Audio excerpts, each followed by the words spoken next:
મિત્રો, હું વાછા નિધિ મારી યુટ્યુબ ચેનલ નિધિ સ્ટડી પોઈન્ટમાં આપ સર્વે વિદ્યાર્થી મિત્રોનું ફરી એક વખત હાર્દિક સ્વાગત કરું છું। ગયા લેક્ચરમાં આપણે સ્ટાર્ટ કરેલું ધોરણ 7 પાઠ 9 ગતિ અને સમય। તેમાં આપણે લાસ્ટમાં સરેરાશ ઝડપ અને ગતિના પ્રકાર વિશેની માહિતી મેળવેલી હતી। તો તેમાં આપણે ઝડપનું સૂત્ર પણ અહીંયા જોઈએ છીએ તેમ દેખાડેલું હતું કે ઝડપ બરાબર કુલ અંતર અને તે માટે લાગતો સમય। તો તેના આધારે આપણે એક દાખલો અહીંયા તમને આપેલો છે અને છતાં પણ તમને ન આવડે તો તમે કમેન્ટમાં કહી શકો છો, એટલે આપણે એનું સોલ્યુશન આવતા લેક્ચરમાં આપશું। જો એક કાર 2 કલાકમાં 100 કિમીનું અંતર કાપે છે તો તેની ઝડપ કેટલી છે? ઝડપના સૂત્રમાં તમે વસ્તુઓ બધી મૂકશો એટલે આપોઆપ જવાબ છે એ આવી જશે। જે લોકોને જવાબ આવે છે તે લોકો કમેન્ટમાં લખી અને આનો જવાબ મને મોકલશે। અને જો તમને દાખલો નથી આવડતો તો તમે લખી શકો છો કે આવડતો નથી, તો આપણે આવતા લેક્ચરમાં આનું સોલ્યુશન કરશું। ત્યારબાદ જોઈએ, આજે આપણે જોવું છે સમયનું માપન। સમયનું માપન છે તે કેવી રીતે થાય છે। ગતિનું તો આપણે શીખી ગયા હતા ધોરણ 6માં પણ, અને અહીંયા આપણે સમય જોવો છે ખાસ તો। આપણે પદાર્થની ઝડપ નક્કી કરવા માટે અંતર અને સમય બંનેનું માપન કરવું જરૂરી છે। જો આપણે પહેલાંના લેક્ચરમાં શીખી ગયા હતા ઝડપનું સૂત્ર, તો કે ઝડપનું સૂત્ર શું થાય છે? તો કે ઝડપ બરાબર અંતરના છેદમાં સમય, અંતરના છેદમાં સમય થશે। તો હવે અહીંયા આપણે ઝડપ માપવી હશે તો આપણે અંતર પણ માપવું પડશે અને સમય પણ માપવો પડશે। તેથી આપણે શેનું, તો કે અંતર અને સમય બંનેનું માપન કરવું કેવું છે? જરૂરી બને છે। અંતર કેવી રીતે માપવું તે આપણે ધોરણ 6માં શીખી ગયા છીએ। તમને જો યાદ હોય તો ધોરણ 6માં આપણે ગતિ અને અંતરનું માપન એવું એક ચેપ્ટર ભણતા, જેમાં આપણે અંતરનું માપન શીખ્યા હતા। પરંતુ સમય કેવી રીતે માપવો તે આપણે જોવું છે। આપણા પૂર્વજો પડછાયા જોઈને દિવસનો આશરે સમય કહી શકતા હતા। કુદરતમાં બનતી ઘણી ઘટનાઓ ચોક્કસ સમયગાળે પોતાનું પુનરાવર્તન કરે છે, જેનો ઉપયોગ સમય માપન માટે થતો હતો। જો ઘણી બધી કુદરતી ઘટનાઓ છે કે જે ચોક્કસ સમયગાળે શું કરે, પુનરાવર્તન થાય, મીન્સ કે વારંવાર થતી હોય, અને એના આધારે આપણે શું કરી શકીએ, તો કે સમયનું માપન કરી શકીએ। તેવી ઘટનાઓ આપણે જોઈએ કઈ કઈ છે। તો જોઈએ કુદરતી સમયના એકમો કયા છે, તો કે આપણા પૂર્વજોએ કુદરતી ઘટનાઓનું અવલોકન કરીને સમયના મોટા એકમો નક્કી કર્યા હતા। હવે કેવા સમયના એકમો, તો કે એક દિવસ। એક દિવસ કોને કહેવાય છે? તો કે એક સૂર્યોદયથી લઈને બીજા સૂર્યોદય સુધીનો સમયગાળો। આપણે સવારમાં સૂર્ય ઉદય થાય, સૂર્યનો ઉદય થાય ત્યારથી લઈને બીજો સૂર્યોદય, એટલે કે ફરીથી સૂર્યોદય ન થાય, એ આખો જે સમય છે એને આપણે શું કહીએ છીએ? એક દિવસ કહીએ છીએ। તેવી રીતે એક માસ, એટલે કે એક અમાસથી બીજી અમાસ વચ્ચેનો સમયગાળો, જે આપણી ગુજરાતી ચોઘડિયા તિથિ પ્રમાણે શું કહેવાય? એક અમાસથી બીજી અમાસ। એવી રીતે તમે એક પૂનમથી બીજી પૂનમ સુધીના સમયગાળાને પણ એક માસ કહી શકો છો, અને એવી રીતે એક અમાસથી એક પૂનમ સુધીના સમયગાળાને આપણે એક પખવાડિયું કહીએ છીએ, 15 દિવસ। એક વર્ષ, સૂર્યની ફરતે પૃથ્વીને એક પરિક્રમણ પૂર્ણ કરવા માટે લાગતો સમયગાળાને આપણે શું કહીએ છીએ? એક વર્ષ કહીએ છીએ। હવે જો એક દિવસની તમને જો ખ્યાલ હોય તો એક દિવસના કલાક કેટલા હોય, તો કે 24 કલાક હોય છે। એટલે એક માસના દિવસ કેટલા હોય, તો કે 30 હોય, અથવા તો ફેબ્રુઆરી મહિનો હોય તો 28, 29 દિવસ પણ હોઈ શકે છે। અને એક વર્ષના દિવસ કેટલા હોય, તો કે 365 દિવસ। તો આવા બધા જે એકમો છે એ આપણે યાદ રાખવાના છે અને ખ્યાલ રાખવાનો છે આનો, કારણ કે ઘણી બધી વખત આપણે એકમમાં રૂપાંતરની જરૂર આગળ પડશે। તેથી એક દિવસના 24 કલાક, એક માસના 30 દિવસ, ફેબ્રુઆરી મહિનો હોય તો સામાન્ય રીતે 29 દિવસ, અને લીપ વર્ષ હોય તો 28 દિવસ, અને એક વર્ષના 365 દિવસ। તો આ વસ્તુને આપણે યાદ રાખીએ અને કુદરતી રીતે તો કે એક સૂર્યોદયથી બીજા સૂર્યોદયને એક દિવસ, એક માસ એટલે એક અમાસથી બીજી અમાસ, અને એક વર્ષ એટલે સૂર્યની ફરતે પૃથ્વીને એક પરિક્રમણ પૂરું કરવા માટે લાગતો સમયગાળો. આ એકમો આપણને સમયના મોટા ચક્રને સમજવામાં શું કરે છે? મદદ કરે છે. ત્યારબાદ જોઈએ સમય માપવાના સાધનો. હવે ત્યારબાદ ધીમે ધીમે શેની શોધ થઈ? તો કે ઘડિયાળની શોધ થઈ. સમય માપવા માટેનું સાધન છે તે આપણું ઘડિયાળ છે, આપણને ખબર છે.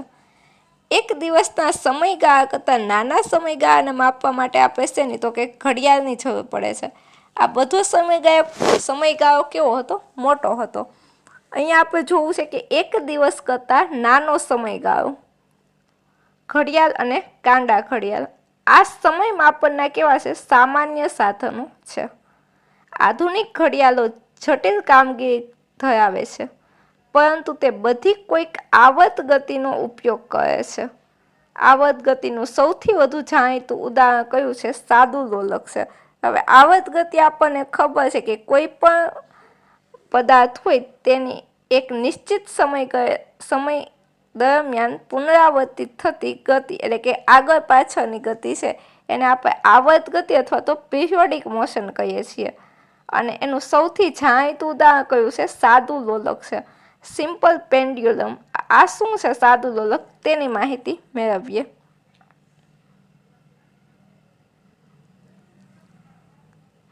જો સાદું લોલક છે તેની માહિતી મેળવતા પહેલા આપણે ઘડિયાળના થોડાક પ્રકાર છે એ ખાલી જોઈ લઈએ, ત્યારબાદ આપણે સાદા લોલકની વાત કરશું.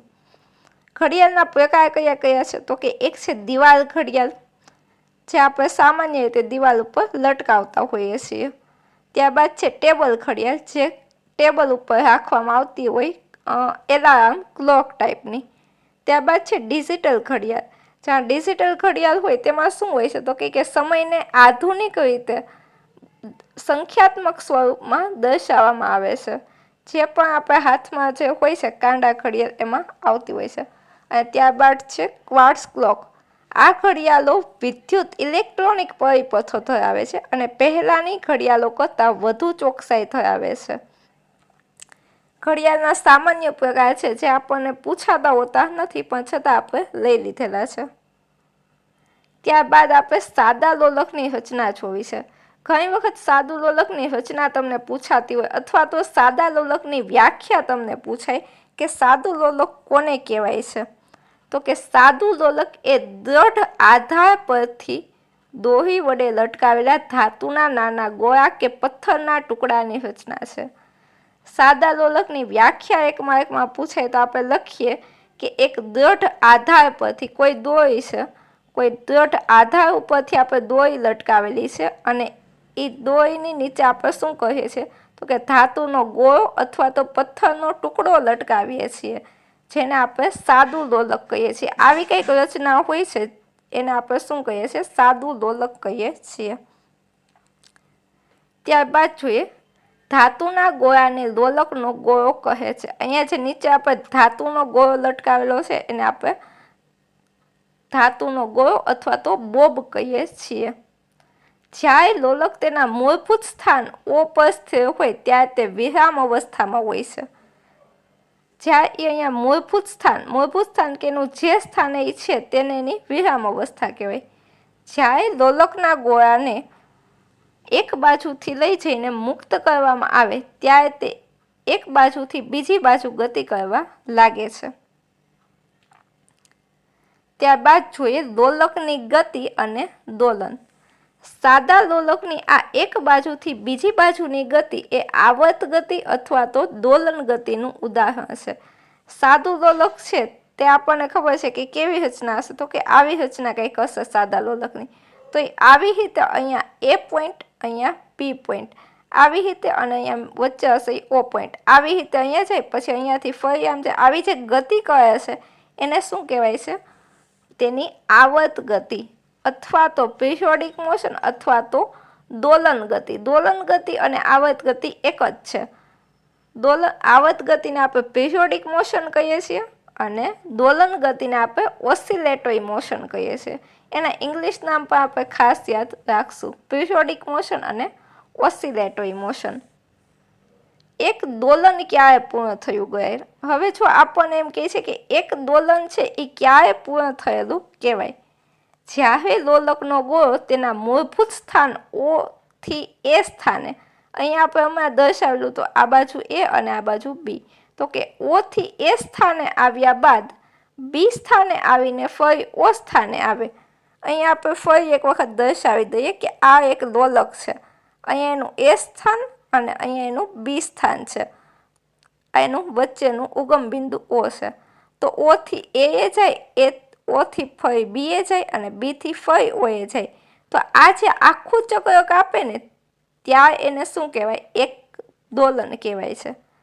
વળી લોલકના એક તરફના મહત્તમ સ્થાનાંતર A અને બીજી બાજુના મહત્તમ સ્થાનાંતર સુધી ગતિ બાદ તે પાછો A આવે.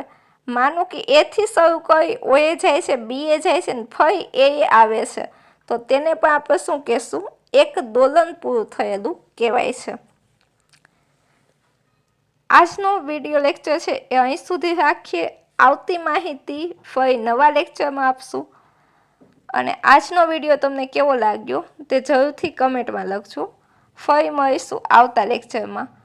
જો વિડીયો ગમ્યો હોય તો વિડીયોને લાઈક કરો, શેર કરો અને જો ચેનલ પર નવા હોય તો ચેનલને સબસ્ક્રાઈબ કરો. ફરી મળીશું આવતા લેક્ચરમાં. ત્યાં સુધી થેન્ક યુ સો મચ.